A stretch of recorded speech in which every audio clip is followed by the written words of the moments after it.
Chocho wasangalale ndi kumuimbira.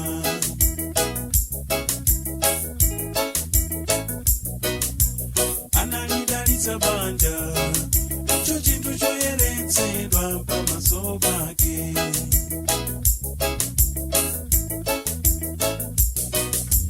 Koma nthawi zina timalepera kugwiritsa ntchito zinthuzi, ndipo izo zimaoneka ngati zoyipa.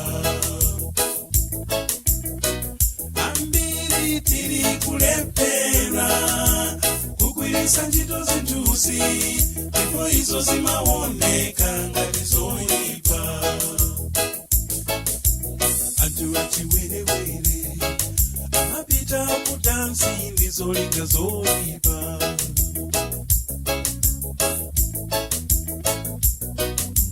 Vena komweko amakadalitsidwa ndi uthenga wabwino.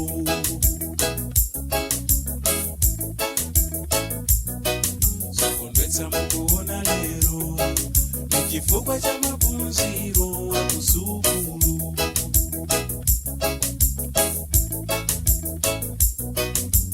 Vena sukulu yomweyo amasanduka nayo mkango nkumapha abantu.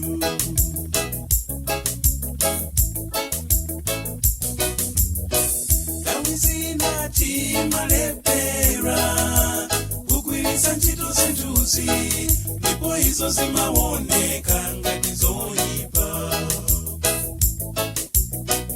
Ambiri tiri kulepera kugwiritsa ntchito zinthuzi, ndipo izo zimaoneka ngati zoyipa. Bambo Wankhanza sabereka choka kwa mwana wake m'malo mwa nsomba.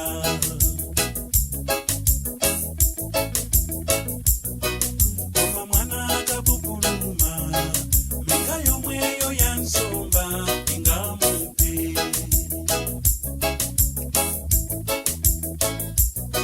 Ndi udindo wa chinyamata kukomesa dziko lapansi likhale lokoma.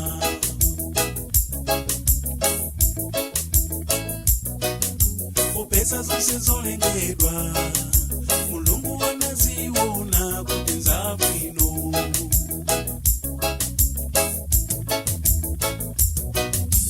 Koma nthawi zina timalepera kugwiritsa ntchito zinthuzi, ndipo izo zimaoneka ngati zoyipa. Ambiri tiri kulepera kugwiritsa ntchito zinthuzi, ndipo izo zimaoneka ngati zoyipa.